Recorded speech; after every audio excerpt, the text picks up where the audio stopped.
Assalamualaikum warahmatullahi wabarakatuh. Halo semuanya, perkenalkan, nama saya Sabikotul Farido, biasa disapa Sabik atau Iko. Saya dari Prodi Akuntansi dengan NIM 050159898. Di sini, saya akan menjelaskan tentang sejarah Piagam Jakarta dalam lahirnya Pancasila. Lahirnya Pancasila tidak pernah lepas dari proses perjuangan yang dilakukan oleh para pahlawan.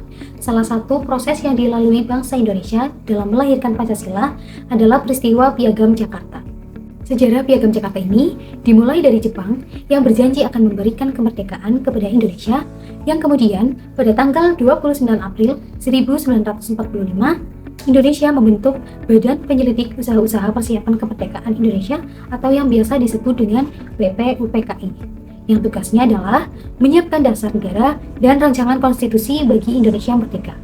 BPUPKI melaksanakan sidang selama 2 kali, yaitu pertama pada tanggal 29 Mei sampai 1 Juni 1945 yang membahas tentang dasar negara. Dalam sidang tersebut muncul 3 tokoh penting dalam perumusan dasar negara, yaitu 1. Mr. Muhammad Yamin, 2. Profesor Dr. Supomo, dan 3. Insinyur Soekarno. Puncaknya pada tanggal 1 Juni 1945, Insinyur Soekarno mengenalkan Pancasila yang berisi 5 prinsip dasar negara dalam pidatonya.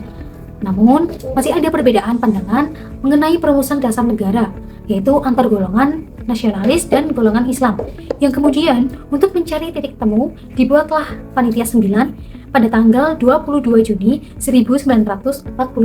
Panitia 9 tersebut terdiri dari Insinyur Soekarno, Muhammad Hatta, A.A. Maramis, Abi Kusno Cokrosuyoso, Abdul Kahar Musakir, Agus Salim, Ahmad Subarjo, Muhammad Yamin, dan Wahid Hasim.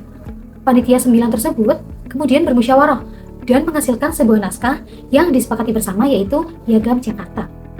Naskah Piagam Jakarta berisi rumusan dasar negara yang di dalamnya terdapat sila pertama yang berbunyi ketuhanan dengan kewajiban menjalankan syariat Islam bagi pemeluk-pemeluknya.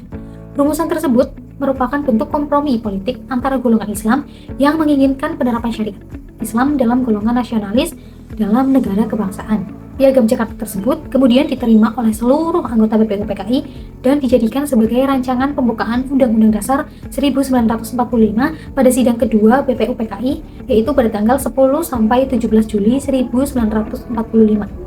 Namun sayangnya, setelah proklamasi kemerdekaan pada tanggal 17 Agustus 1945, muncul keberatan dari berbagai tokoh Indonesia bagian timur yang merasa tidak terwakili dalam sila pertama.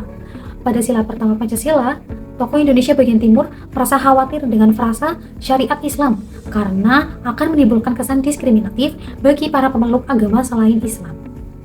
Setelah proklamasi kemerdekaan itu, Indonesia membentuk PPKI atau Panitia Persiapan Kemerdekaan Indonesia, yang kemudian pada sidang pertama PPKI pada tanggal 18 sampai 22 Agustus 1945, tokoh bernama Muhammad Hatta mengusulkan agar 7 kata dalam sila pertama Piagam Jakarta dihapuskan sehingga menjadi ketuhanan yang Maha Esa.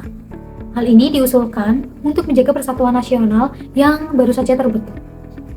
Usulan Muhammad Hatta tersebut kemudian disetujui secara mufakat oleh seluruh anggota PPKI sekaligus rumusan perubahan sila pertama tersebut yang dimasukkan ke dalam pembukaan Undang-Undang Dasar 1945 sebagai dasar negara Indonesia secara resmi. Selain itu, musyawarah dan keadilan terlihat saat proses pengambilan keputusan, yaitu di mana keputusan pendapat tersebut dihargai serta diterima oleh semua orang.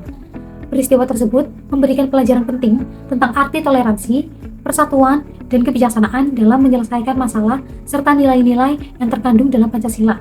Hal ini sangat berpengaruh pada kehidupan masyarakat bangsa Indonesia. Demikianlah sejarah Piagam Jakarta dalam lahirnya Pancasila yang dapat saya sampaikan. Terima kasih.